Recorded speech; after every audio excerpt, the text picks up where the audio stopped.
There's a broken down shack by the railroad track. Little bitty baby sing on back.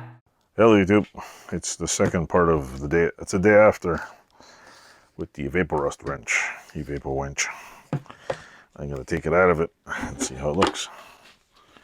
See how she looks. See how she wrote. Let me get it right here.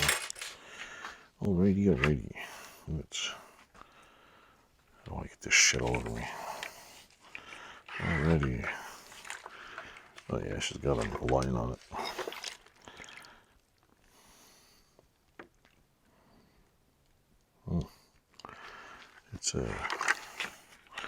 She's nice and clean. Utica Tools, USA. Anybody ever heard of Utica Tools?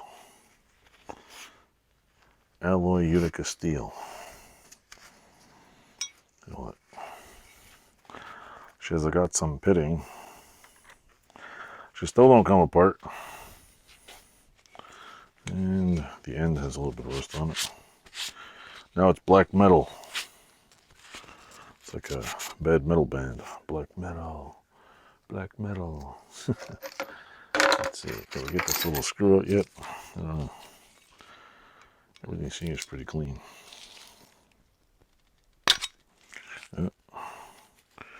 Nope. No siree. It's got some pitting on it. This thing is fused shut.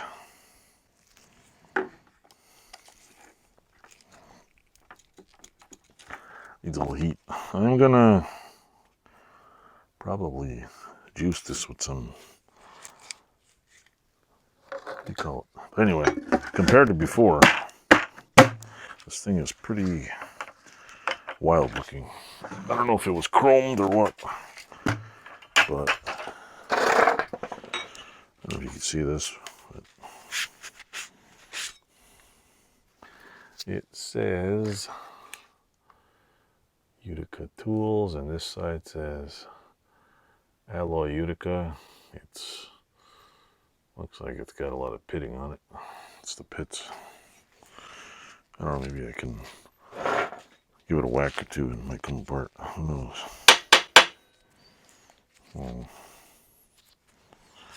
Does not want to turn. She's not turning. So anyway, that's if I ever get this apart, I will let you all know, because it is just black and blue. All right, turn this off. Thanks for watching. Check out the folks below and enjoy. Thank you. Oh, like and subscribe too. Don't forget that. There's my can of. Hello YouTube. I just, for the hell of it, I'm going to add a little section as the video. I threw it on the buffer to see what the hell it's made out of, and I don't know. I put it in the Evaporust, and it got this black film on it, and I polished it, and it's either got a ton of pitting or it was made this way. It is like the pits, this thing. It still won't come loose, that's for sure, but it's crazy because it's metal, but I think it's a cheap alloy of some sort that just does not like whatever's on there. Let's try wire wheeling it or something, because this is gross looking. Anyway, I'll keep you updated on the wrench and about a million other things. Enjoy.